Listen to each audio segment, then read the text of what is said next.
Tugan an Balnahattie woman léargus úntach spreagúil doing lucht na Neolíte.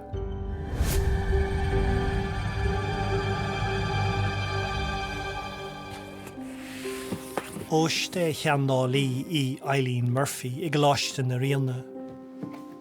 Is sainolí I chanáva agus an ólis is féidir a bhaintasta. Oh, yes, it is here.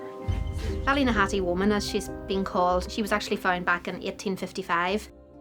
And it was just some farmer was out farming on his land, and he encountered a subterranean tomb. So basically they lifted the stones off the top of it and looked inside, and they found this incredible chamber. So you can see here, so it was a circular chamber, a couple of meters across, and it was divided into little compartments, and inside these there were burnt bones, and in one compartment there were 5 skulls.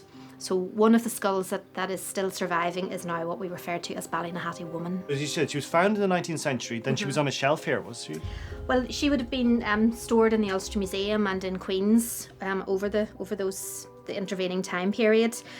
So at the time, you know, the anatomists who looked at her, you know, they were able to recognise that she was it was a skull of a female. And my sort of osteological work, you know, more recent times has confirmed that.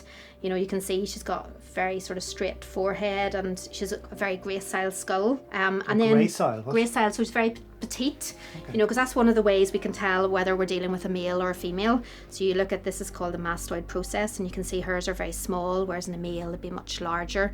And her skull is very rounded, whereas again in a male it'd be much more powerful and robust, you know, with the muscle attachments.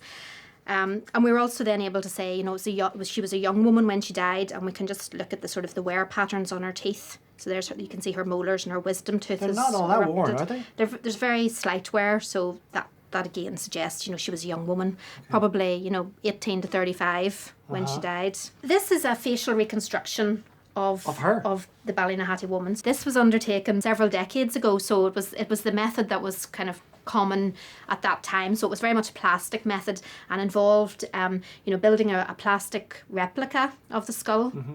You know, the beauty of facial reconstruction is it gives us an impression of what the person was like and help remind us it's not just a skull, it's the remains of a young woman.